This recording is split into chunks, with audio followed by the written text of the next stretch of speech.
All right, hello, and welcome to Stasis Pod, the Transformers Robots in Disguise podcast. I'm Rob. I'm Jen. Yubi, konnichiwa, minasan. Hey, guys. Yeah. Welcome to episode 4 of Transformers Robots in Disguise. First aired in the U.S., April 11th, 2015. It is more than meets the eye, because we're not trying this week with the titles. Nice title, assholes. Does this show ever have good episode titles? Yes. The last episode title was fine. It was actually relevant to what was going on, and it was concise, and it wasn't painfully... It did work fine for half the plot. It was okay. It just... Many of these episode titles are actually pretty fun. This is not one of them. Believe it or not, trying. Right around the same time, there was an episode of Rescue Bots called More Than Meets the Eye. You can't just do that. Okay. That's the one where we meet Doc Green's sister, who is a magician. Ooh. A stage magician, not an actual magician. Oh, okay. I assumed, but Mandrake? It's good to... She's voiced by Cree Summer. She's kind of more of a Zatanna. Ooh. She speaks backwards? Well, I mean, she wears like a... Wears fishnets? Well, she wears like a sexy lady magician costume. The Zatanna outfit. Yeah. I don't know that includes fishnets. This is a children's show. And fishnets are kind of hard to draw. Also that. Well, not hard, they're just time-consuming. Yes. So, yeah. But compared to some other time-consuming patterns you could put on things, they're not really that bad. I've done it. It just takes a little while. So this episode, written by Nicole Dubik, longtime Transformers mainstay at this point. Her only episode of Robots in Disguise, but she wrote a ton of Rescue Bots, a bunch of Prime, and will go on to write several episodes of Rescue Bots Academy. Mm-hmm. Wait, there's 3 levels of writers? Oh, Steve Melching is teleplay and story. Yes, and Stephen Melching, he will go on to write a couple episodes of Robots in Disguise, and he was also a story editor on the show. Yes. But he goes back all the way to Beast Machines. Yeah. And he also wrote part of Predacons Rising. Oh, nice. Yeah, so we open with Russell, who is sad because he is alone all summer with his weird dad at a junkyard. Yeah, that seems like a reasonable thing to be unhappy about. Especially when Fixit tries to cheer him up. Hey, I was all alone on the Alchemore. You know what I did? Nothing. All the time. And lots of it. Fixit. You're not helping. I feel like he's really tapped into the 2020 zeitgeist. That's what we're all doing right now. Wow, yeah, Fixit. I too have developed a bizarre verbal tick. Oh no! No, I haven't developed bizarre verbal ticks. I've developed more things to watch as coping mechanisms to calm me down. As you listeners might have noticed, this month it's watching VTubers. Why? What is a VTuber? Well, I think the first one was Kazuna Eyes, like a virtual idol, a virtual YouTuber. They're using like a face rig, so they're like an anime character in the corner instead of an actual person. So is it like a person playing video games and singing songs and is it like just talking? Gorillas kind of thing where there's actually a real person, but they're kind of being this animated character? Yes. Well, Kazuna Eye, there was one person doing it, and then they changed her, and now it's 2, or maybe it's like the 3rd version, but the ones I've been watching from HoloLive, they're just one person with this one face, and did sort of... I guess it's an exaggerated version of them, mostly, although some of them are like foxes and pirates and things, and dragons. You know what I did? I read Dune. Yeah, reading is something I probably should have been doing instead. I need to read Lovecraft Country, because that show started. Oh, yeah. Catching up on my classic science fiction now that I've found where the used bookstores around here are. Did you finish Dune yet? Yes. Oh, okay. How was it? Because I've been thinking about reading it before. It's definitely a book that was written in 1965, but if you can deal with reading retro science fiction, which is a lot of what I read in high school, then you should be fine. It definitely has things that one could complain about, but overall had some... I can see why it's considered part of the classics of science fiction. Also, the movie's amazing. Why is there that cat? I completely forgot about the cat until you said there's a cat. It's like, wait, what? And then you showed a picture. It's like, I forgot about the cat. How did I forget about the cat? If anybody is looking for birthday presents for me for next month, I definitely want the action figure they made at the time of Sting with that cat. Oh, the figure comes with the cat. Yes, it does. I think those were from LJN, the same people who made Thundercats. Yes. Oh. Presumably trying to cash in on Star Wars without actually having, like, a child-appropriate property with which to do it. Or good designs that would work as toys. The cat, though. Anyway, so...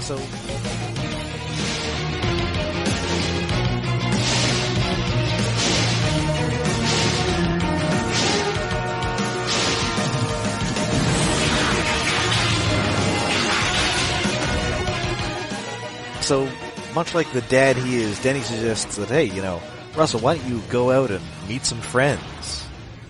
Instead of just moping around my junkyard all day. What? I saw some kids playing football out there.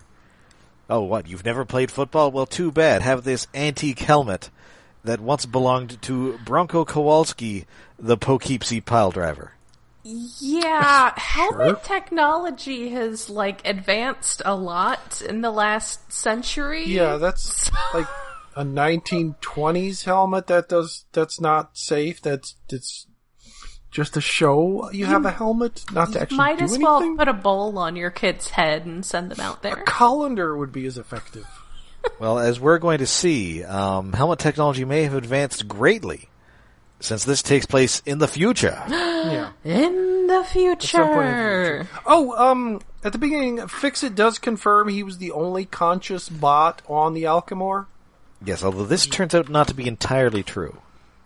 Mm-hmm. So his transistor damage has ruined his memory, too. Also possible. No. Or maybe they just never talked to him. I think probably it was just retconned. Yes, sounds like a retcon. That. So now we cut to a golf course. Nice, clean. And a groundskeeper is admiring the beauty of the work that he's done. The grass even tastes right. Yeah.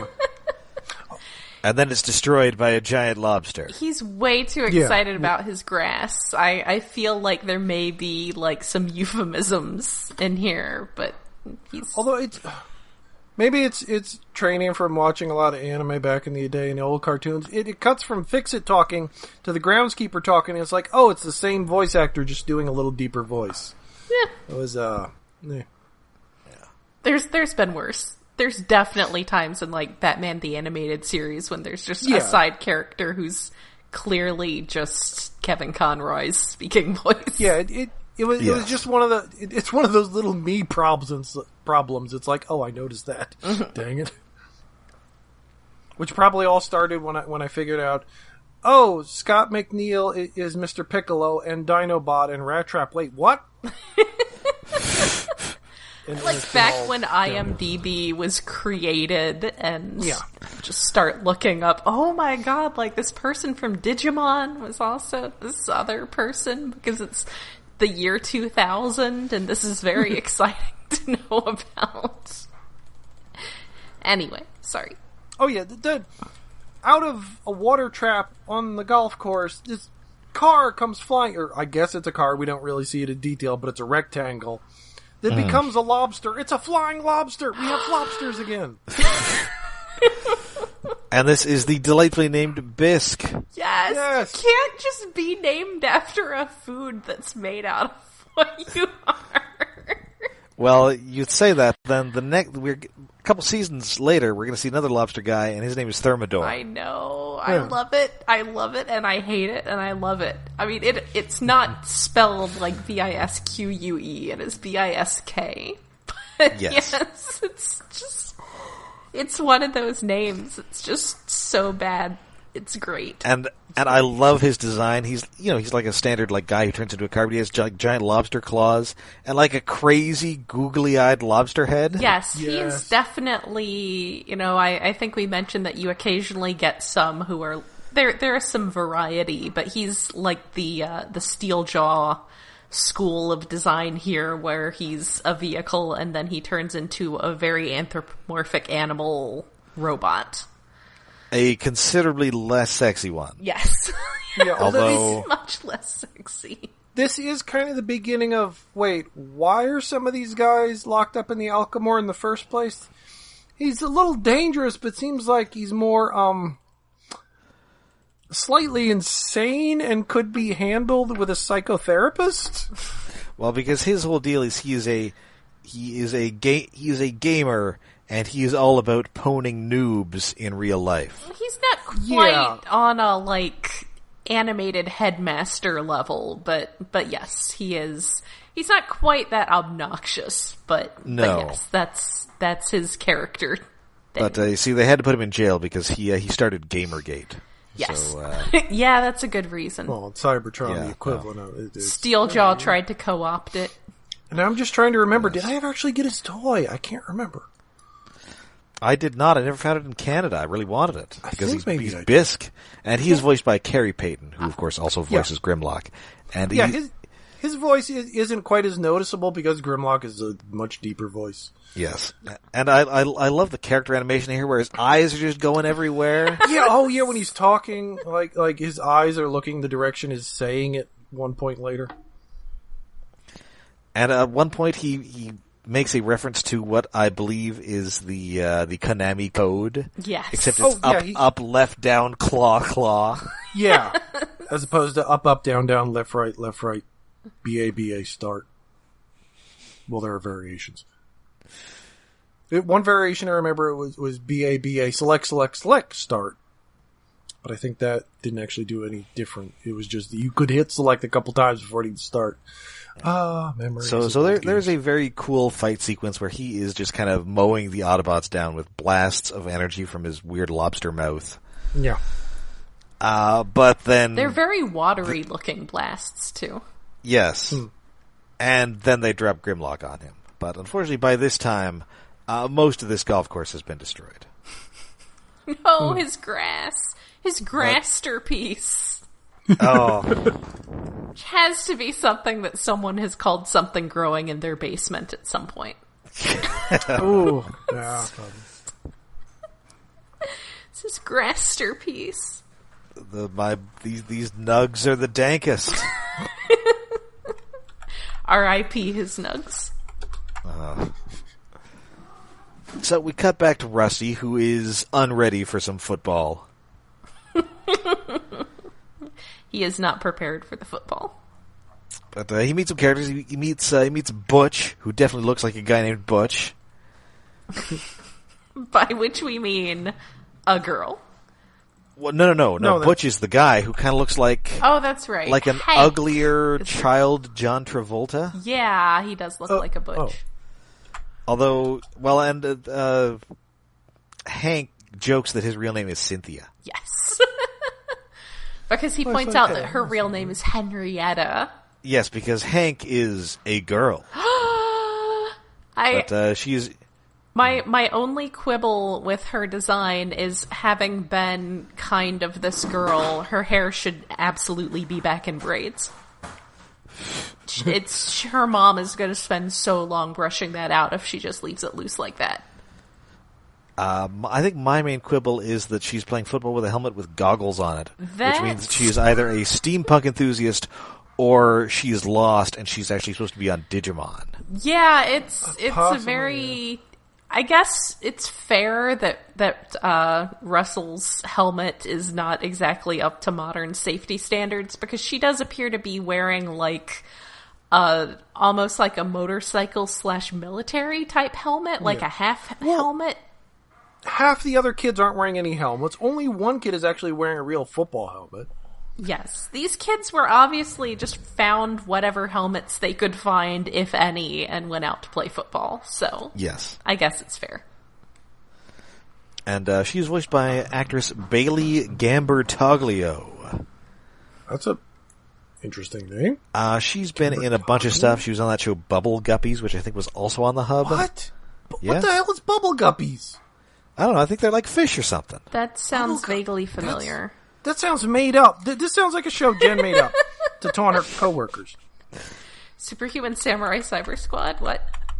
Bubble Guppies. No, it looks like they're like mermaids or something. Frank Welker's on it. See, that was the joke with the shows that I made up, is that I wasn't actually making up any of them. They just sounded made up. I know, but this one sounds more made up than like, I don't know, the Biker Mice from Mars. It was a preschool show, wasn't it? Oh, I guess. Yeah, it's like a preschool show. The only actors I recognize in this are the actors who plays Hank, Frank Welker, and Tino Insana. Who I'm guessing Frank Welker is the dog and a fish? Probably. And Tino Insana, he was the guy who played the uncle on Bobby's World. He's got like a very thick Minnesota accent. He was Bushroot on Darkwing Duck. Man, they had some money that to guy. throw. Interesting. Yeah, I remember seeing it advertised now that you mention it, and I remember it being like a little bitty kid show, so I didn't pay a lot of attention to it. Because that just makes me feel like a creep. I have no interaction with shows for little kids, so names of that are confusing to me.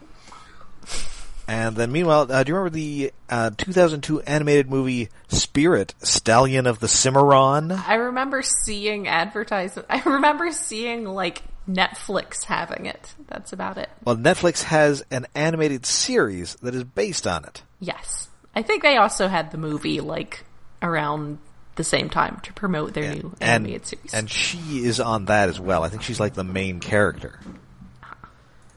Okay. Because I guess it's for your horse girls. Yes. Who do not have a horse themselves, but do have Netflix.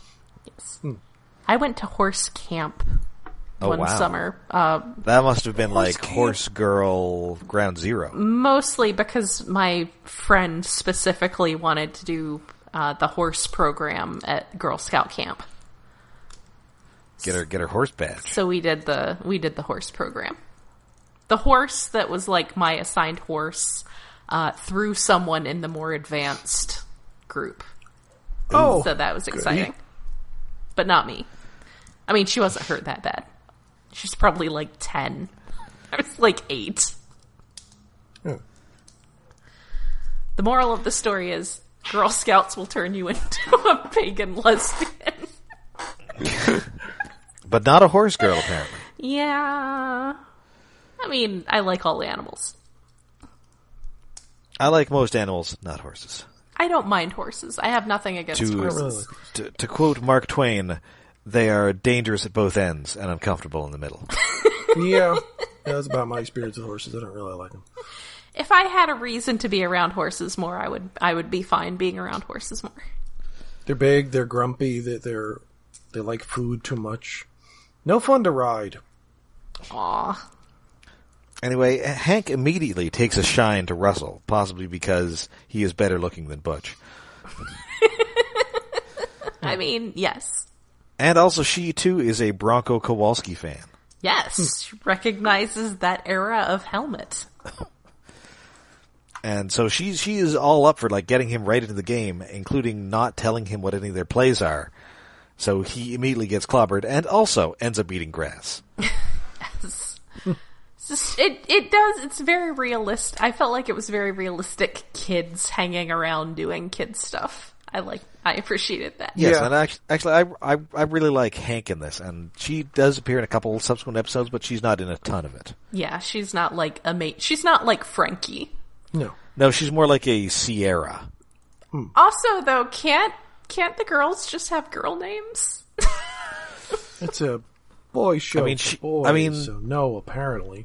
It is a boy show for boys, and also, even among, Henrietta is a pretty goofy name. Yeah, it's not a great name.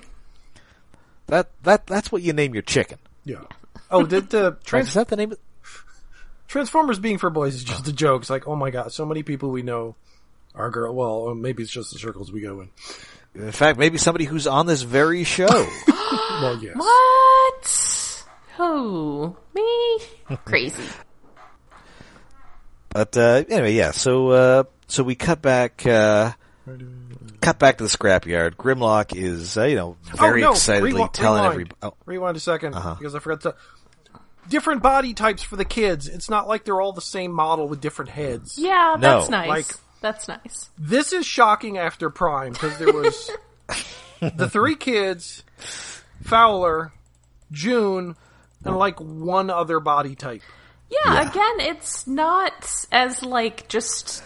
It doesn't feel like you have $1 million episodes like you did with Prime. It's not pretty in the same way, but you do get a lot more model variety. So I do wonder if it's just that this style makes it a lot easier and therefore cheaper to churn out more models. Yeah, because there's less texturing because it's mostly flat colors with just an effect on top. And the backgrounds are all painted, so they're not having to CGI them. Mm-hmm. And I guess just experience because it's the same group that did Prime. Yeah. Yeah. So yeah, it's nice. It's nice having, it not being able to get side characters without it being some massive budgetary thing. Yes. So yeah, they're all hanging out. Fixit is, he's very entranced by the story, and he always has to hang out here by himself. So he would like to go into the field, but of course, Strongarm has to throw a bucket of cold water on that because it is against regulations for a minicon to go out into the field like that. Aw, poor minicons. Yes, she says minicons must remain at their duty stations. I'm starting to have a lot of questions about human rights on Cybertron. Well, that's the thing, because we do see a bunch of combat minicons later. Uh-huh. Yeah. Well, Drift and his two children. His babies. Drift's babies. Yes. Well, I guess that's their duty station. He has to remain at his duty station. Yes, which is often Drift's forearms. Yes. But, and the fact that they've taken this weird gamer criminal guy and sentenced him to be in a, imprisoned in a stasis pod in a ship out in space, it's a little messed up. I'm not gonna get too much into it, but it's a little messed up. We don't know his past. He may have, murdered 10 guys to get, the high score or something. I guess. He might be like that dude from King of Kong. He killed some? I know he was, really scuzzy, but... No, I don't think he actually murdered anybody, no. But he might have. He seems like a guy who might. He seems like a guy who's gonna get drunk at some point in his 60s and just confess to murder on Facebook. Well, not confess so much as admit. I became so obsessed with Donkey Kong that I just, killed a couple of guys by throwing barrels at them. Yes. Like that. And then I yelled high score, and then I buried them in those barrels, filling them full of lye. Anyway, Hank drops into the scrapyard. She brings Russell's helmet back, and despite his abject failure earlier, she's all, "Hey, why don't you come back?" So either she's sweet on him, or they just need more guys. Could be either, or both. It's a little rusty town. Well, no, do we ever actually see the town they live in outside of the big city? I think they are in Crown City. I think that's where they live. Maybe he's more fun than the other kids, and she just wants to be friends. Maybe a girl and a boy can just be friends. Yes, it is possible. And also, she notes that, Bumblebee hides by turning into vehicle mode. She notes that he is a Griffin Motors 1995 Windblazer. What? I mean, Griffin Rock Motors. I didn't even think about that. Dun, And dun, B, dun. Bumblebee is an old car. Yeah, 1990, a sleek-looking old car, especially. He might not even have a CD player. Well, It's true. I had a 98 that didn't have it had CD player in the trunk, but it had a cassette player. oh yeah, You probably have to crank his windows down. Yeah, my first truck, man. the CD player was an add-on later. I think at that point, power windows would be an option. So I think a car that nice would have probably had them. But I kind of like that Windblazer name. It gives you a real, this is a suburban guy's idea of a cool muscle car. Mm-hmm. Yes. Windblazer just feels like somebody was making up names off the top of their head, and it's like they had a wind blade on their shelf and There's something Chevy else. Blazer and... Yeah. That's a truck. That was my first car. And I guess the Ford Windstar, which was a minivan. Oh. But yeah, it does... It's a fair enough made-up car name. Yeah, but I am curious as to whether his car mode was made on Griffin Rock. Me too. And now I'm genuinely interested in their automotive industry, or at least their automotive desigin, whether their factories are there or not. Griffin Rock feels like a place where they would have started the company and then left. Or maybe that's where the head office is, but the plant is elsewhere. Their plant is in Illinois. Yeah. Or Ohio. Well, one of their plants. Yes. The one And plant they interesting- still have in America. We also found out that Bumblebee was a fake car in Transformers Prime. He was an Urbana 500. Mm-hmm. Yeah. I think I remember that coming up.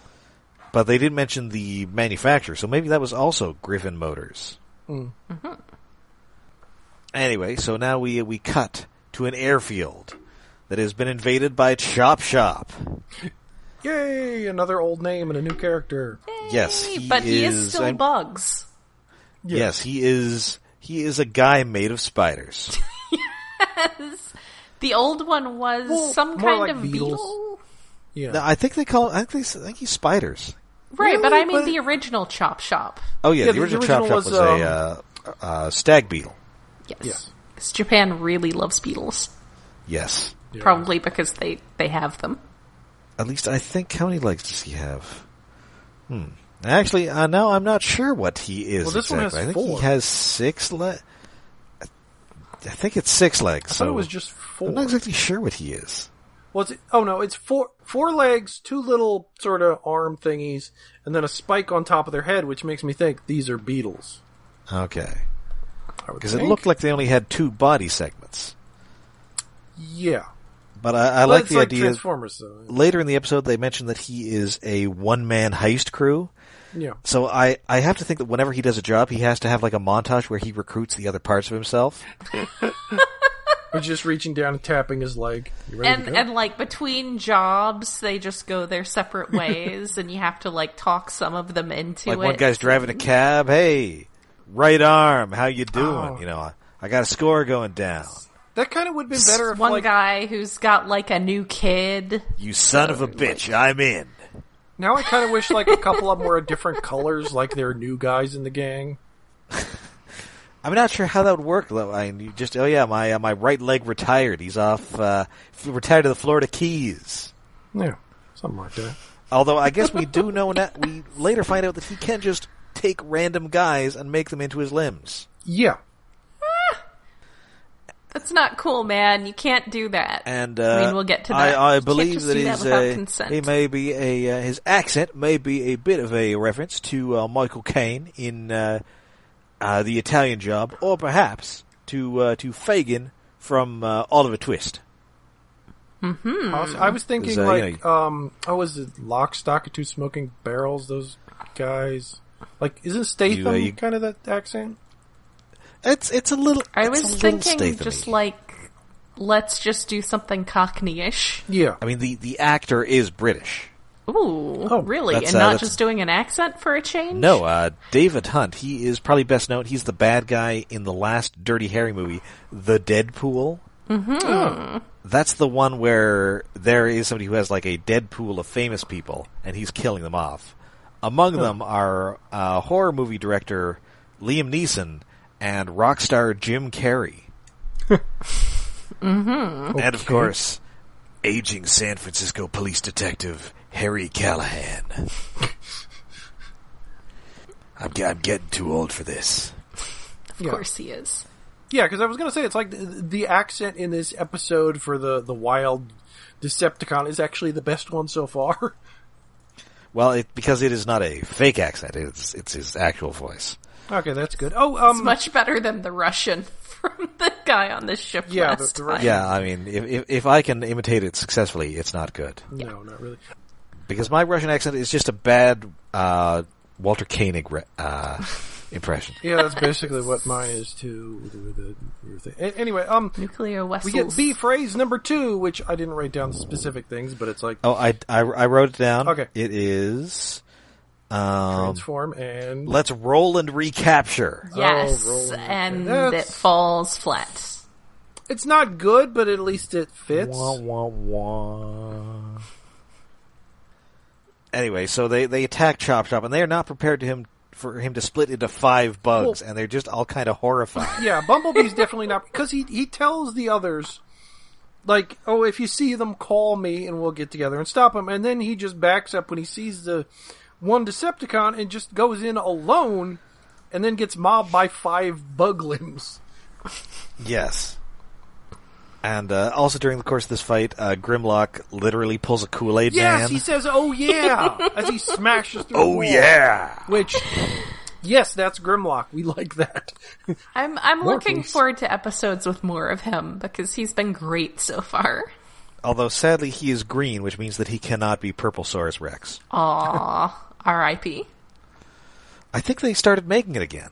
Did they? Yeah, like they as a nostalgia thing, they brought back that and like Sharkleberry Finn.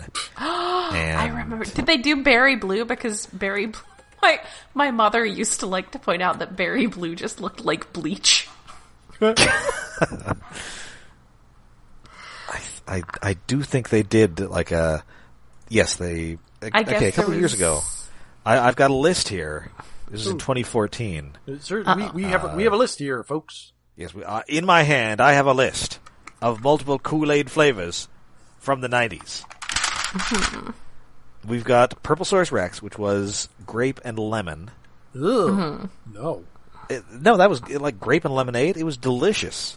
I hate lemonade. What? I hate lemons. And limes. What? Don't like them. Are you even human? They're the second worst. They're tied for the second worst citrus behind grapefruit, because grapefruit is horrible. Do you even see the same colors I do? I'm not sure. Sometimes I don't know. Anyway, Sharkleberry Finn, which is apparently strawberry, orange, and banana. I remember that. I remember the name. The Great Blue Denny, which I remember changed color. I remember that name too. I don't remember that. Pink Swimingo, which was watermelon and cherry, and Rockadile Red, Rockadile, which was strawberry, cherry, and grape. Oh, why the grape in there? Oh, fine. But no, Purplesaurus Rex was clearly the winner there. Yes. I mean, it's the best name, but I don't want that. You and your anti-lemon crusade, you maniac. Yeah, I don't know where my hate for it started, other than the fact that I just don't like the taste of lemon. Or limes. No, well, limes. I guess there's probably some mixed drinks you can put lime in, but so you don't like limeade either? Not really. No. Oh my god. Wow. No. What about Sprite? No. Oh yeah. God. What? 7-Up? 7-Up. Not really. Squirt? What the fuck is... Whoa, no. No, that sounds too dirty. We're not talking about that. It's a beverage. The only one of those green drinks I like is Mountain Dew, and that has too much caffeine, so I stay away from it.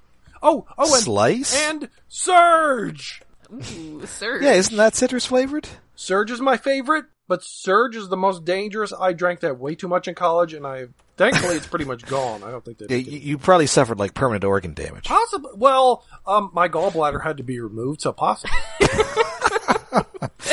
Surge. Not impossible. Could have been the cause. God, I love Surge. Surge and coffee in the morning got me through college. And since then, I'm mostly anti-caffeine.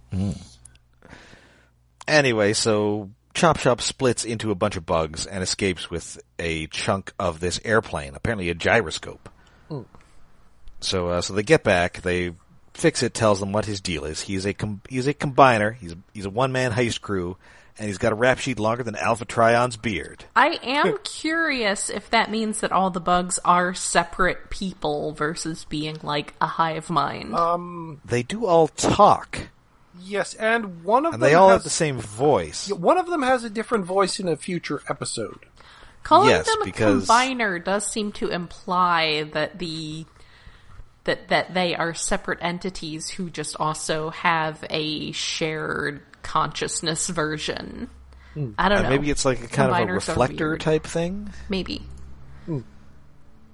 Or if you prefer, a refractor type thing?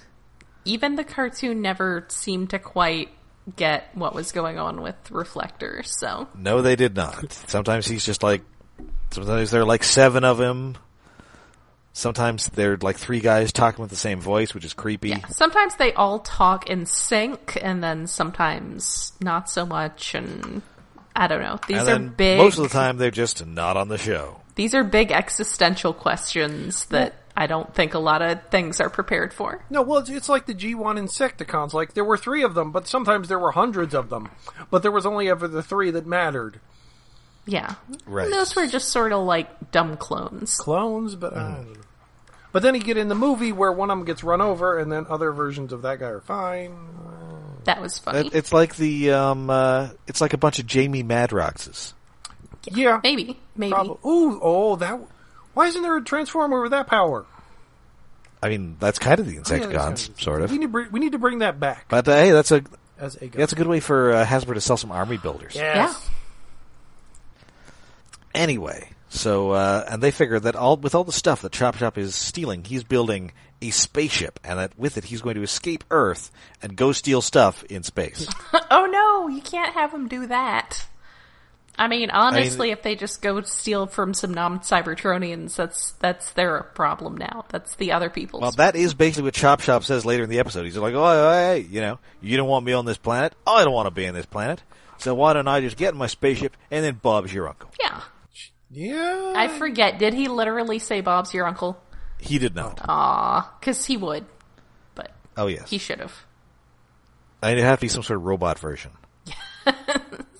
And also, I'm not sure if Decepticons have uncles.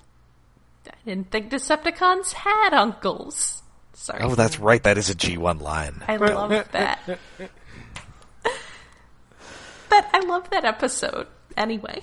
Speaking of things called More Than Meets the Eye. Now that one is... How fast is his little spaceship going to be able to go anyway? He won't be able to get back to Cybertron for a long time. Well, you just tell somebody about him when he's in space. He'll be easier to catch. Well, no, he only has to get to the nearest civilization, and then he'll just steal a faster ship. Yes. I guess. Because I'm sure one of these... Well, as we find out, one of these bugs is the Wheelman. Yes.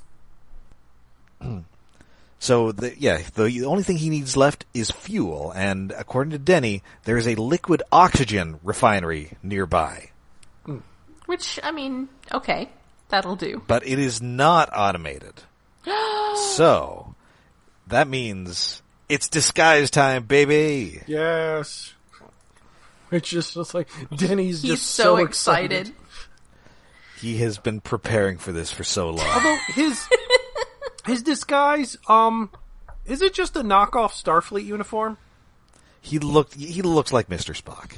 He does. Yeah. It is a very Star Trek uniform-looking outfit. Definitely more than you should be able to get away with in real life. You'd have a different badge on it, or. But the best thing isn't his disguise. The best thing is Fixit's disguise. Well, yeah, he's disguised like a Teenage Mutant Ninja Turtle.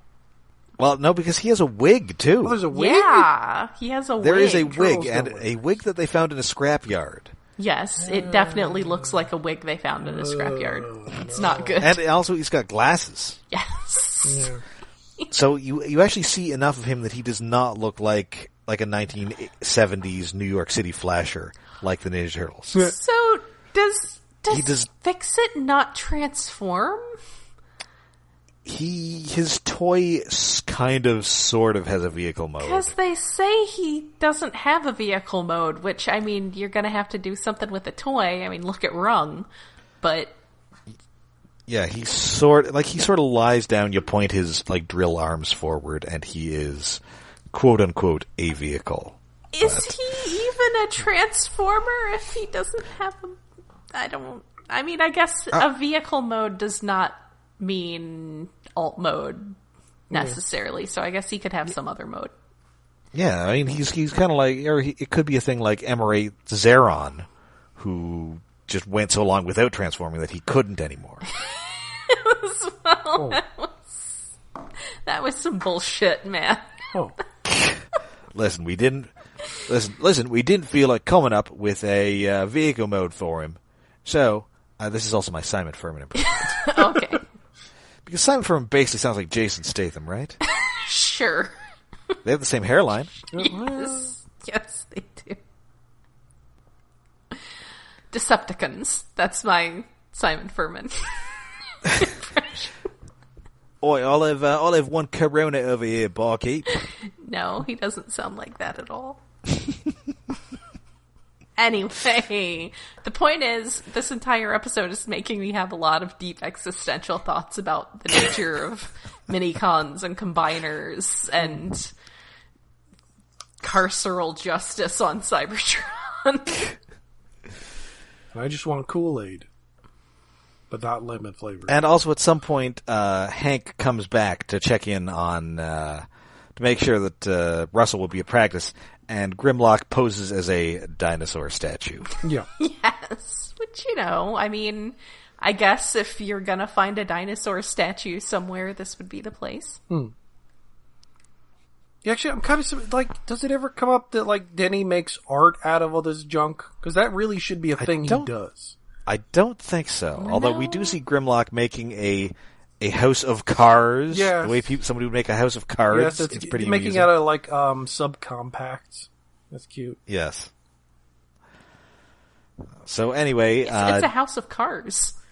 Yes. Like cards, but without the D. So Denny and the disguised Fixit roll up to this factory inside Strongarm and say they're with the Hazardous Utility Bureau and they're there for an inspection. Yeah, that's totally a thing.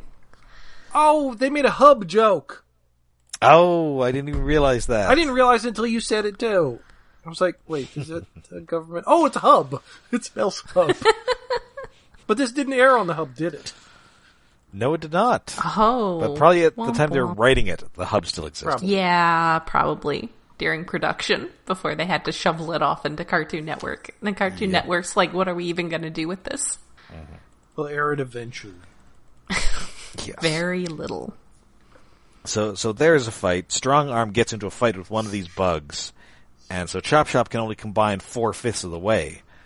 So he grabs Fixit and just jams him into his arm socket, and that somehow makes Fixit into his very unwilling arm. Yeah, Fixit is not happy to be there. It's not like he's suddenly evil Fixit or anything. He's just not happy about it. Bless Henry Ford for universal joints. That's probably misquoting Big Guy and Rusty, but something like that. And so he ends up punching Strong Arm with Fixit. Yeah. And Fixit is very apologetic. Yeah, so they filled up this tanker, so he grabs onto the back of it, and then the other spider/insect is driving it. And who is driving? Spider is driving. How can this be? Oh yeah, and at some point, Strong Arm says "scrud," and I was like, it doesn't feel like she should be cursing. Language, Strong Arm, language. Maybe that is the Cybertronian equivalent of heck. Yes. Could be. So we don't or know. Dang. Yeah, we don't know that that's an actual Cybertronian curse word or just like dang, like darn it. That's my headcanon, is that any of the ones that she uses are actually just like... Yeah. I would think the Transformer replacement for dang would be ding. Oh, dang it. Oh, ding. That's a little too silly. That would be pretty good, though. It would be cute coming from Strongarm, though. Well, that's true. Aw. So anyway, Fixit has become Fistit. Also, at one point, he refers to the other spider that can't get attached to him as Righty. Yes. Yeah. And apparently Righty is the wheelman. I hope that they all have like jobs in this high school. Like one guy's the demolition guy. One guy's like the face man. Like who puts on disguises despite being a robot bug. Presumably the one who's like the torso and head would be that one. Well, you would think so. Yeah. Yes. You know, one guy's the muscle. Yes. Maybe Lefty is the muscle. Well, clearly Righty is the wheelman. Yeah. Yes. So he just drops this overpass on them and gets away.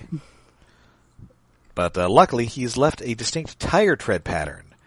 And so they get to his hideout. They find his somewhat crummy-looking spaceship. This seems like a poorly thought-out idea on his part. Like, I don't feel like Chop Shop necessarily knows how to assemble a space-worthy craft out of spare parts. This thing doesn't look like it's going to make it out of the atmosphere. They could probably just let him go and then just watch him burn up. Just watch him blow himself up. Just burning up like Mir. Yeah. If he even gets that high. Hey, not too soon. Nobody was on it. Anyways, so Fixit is just smacking these other guys around, and he's very apologetic and upset about it. It is. It's so funny. It's so cute. But finally, he summons the strength within, and he totally pulls a stop hitting yourself on Chop Shop. Yes, and he literally says that as he's Why doing you hitting yourself, Chop Shop? Just... Why you hitting yourself?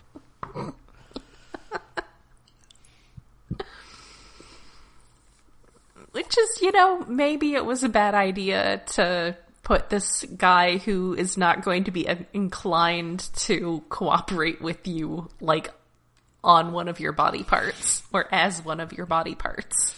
It's not a good idea. Maybe Righty is the brains. This is possible.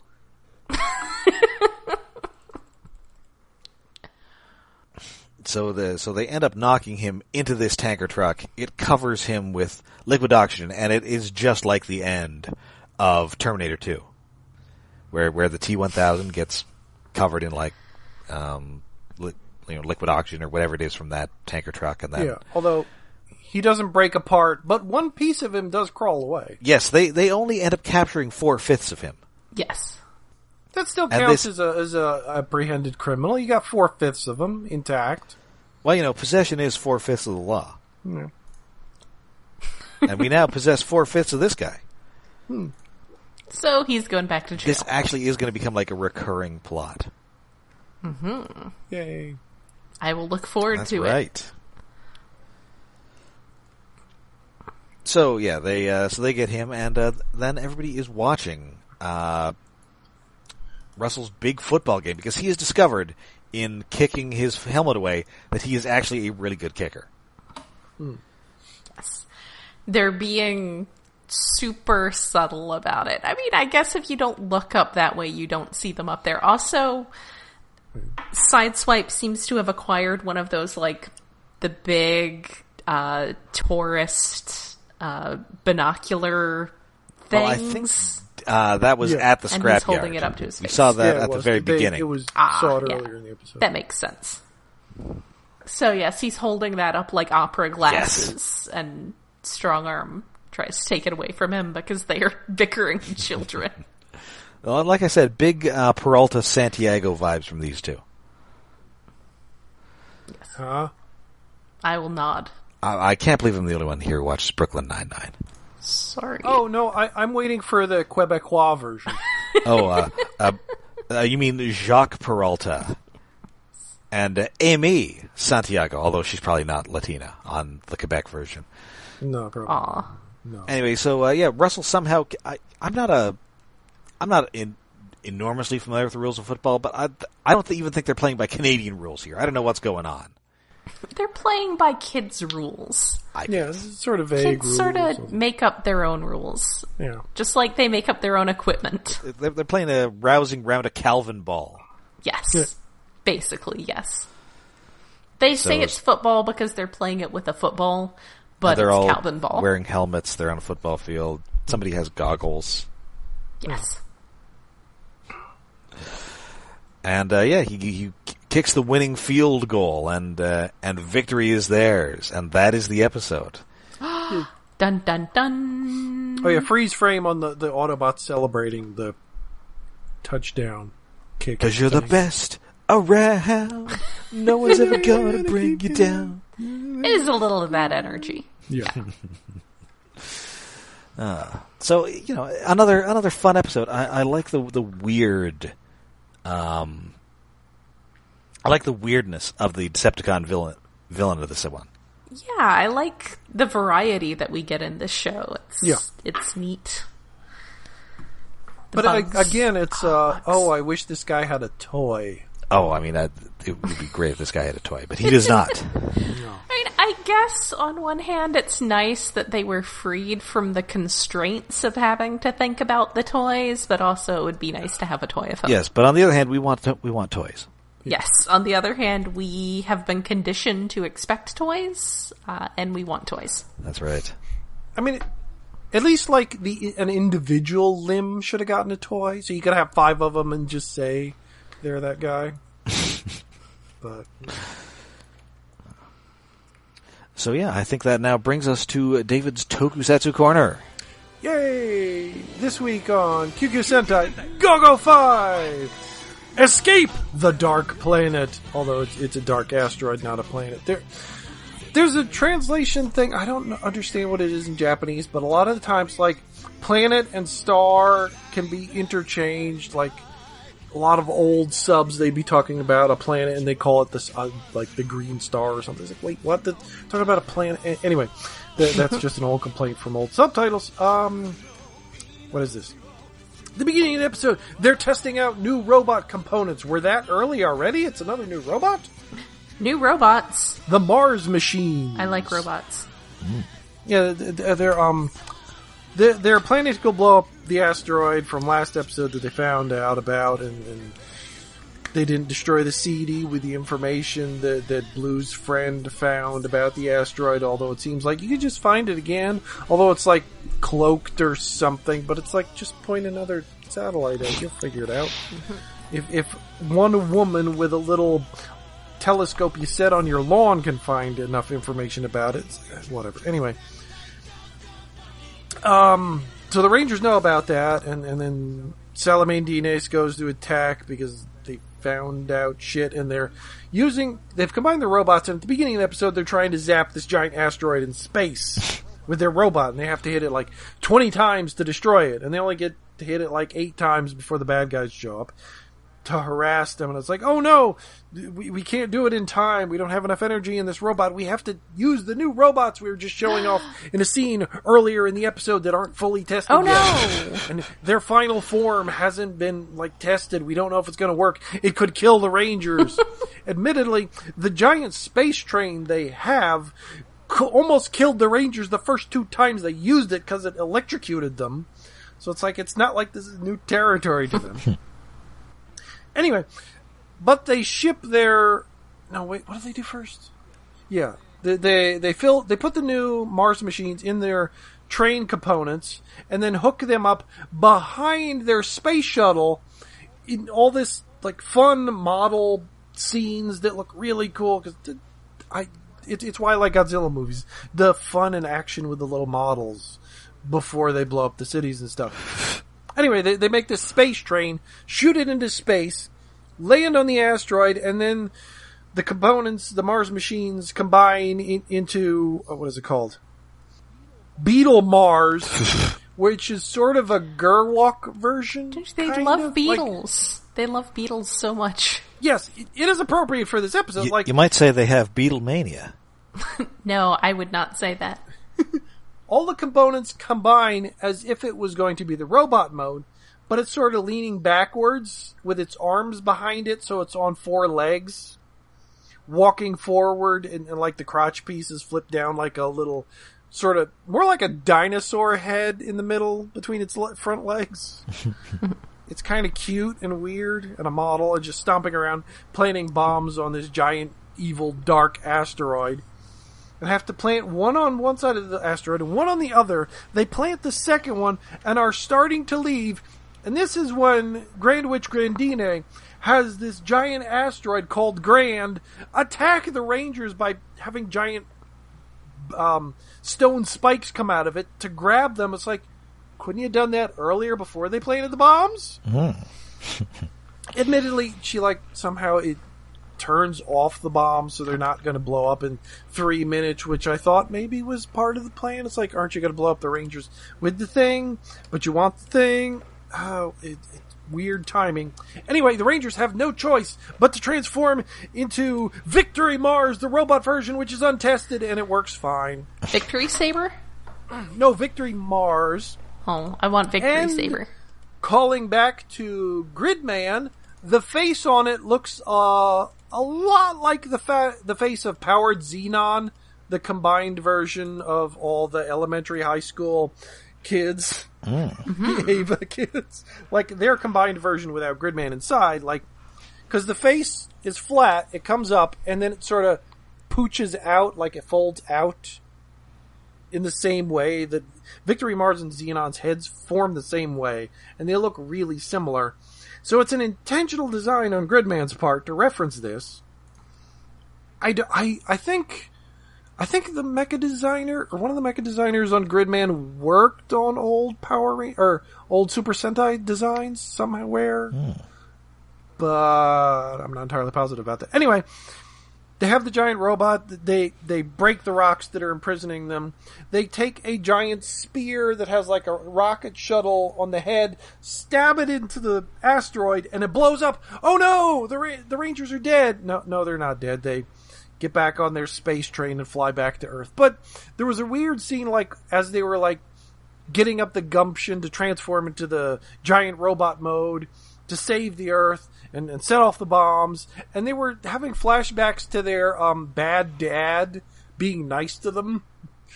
I was like, that's an odd place. Why shouldn't he be the one having flashbacks to his kids? Because they're about to do a effective suicide mission trying to blow up this asteroid.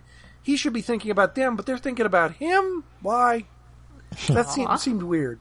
There's a lot of cool miniatures in this episode, and there's no giant monster fight, which again, hey, I like a little bit of variety, but that flashback is just, why? But monster fights. Yes, I like monster fights, but it's showing off a new robot and what it can do, and the Beetle Mars version that I'm going to guess we're going to see maybe 3 times for the rest of the show. Because that kind of happens. I was although, yeah, it's been a while since the individual Zord, or vehicles of the first robot have done anything on their own. Because they used to put out fires and things and be like rescue ladders to get up into buildings. But anyway, new robot. Good episode. I don't like the Victory Mars as much as their regular robot.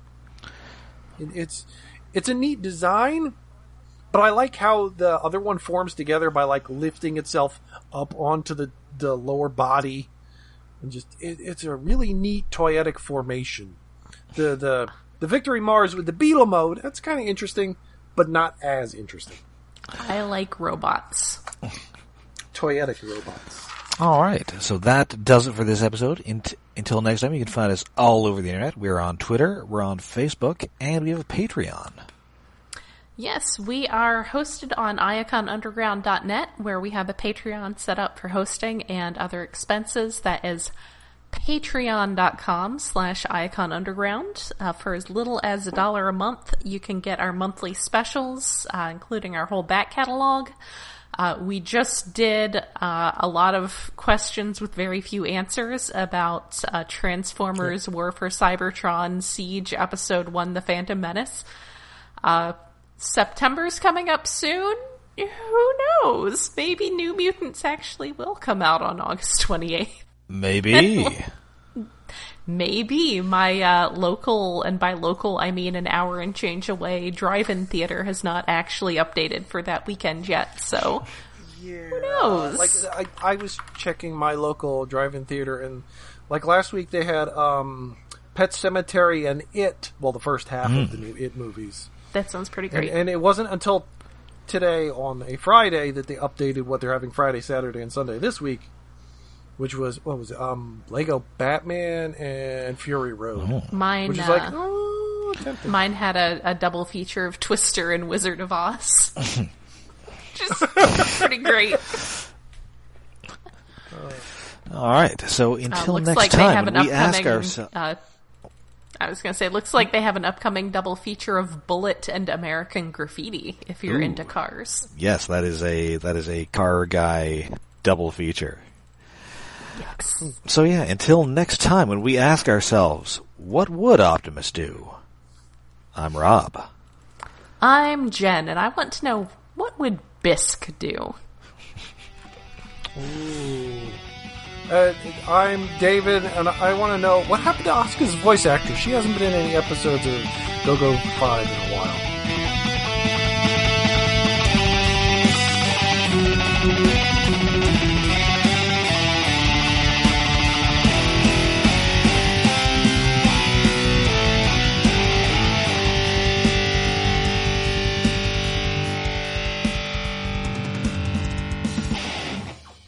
Oh no, she died. Well, it's a thing, like, as some series go on, characters from earlier in the series just disappear. That's sad. Like, it just happens. Anyway, bye.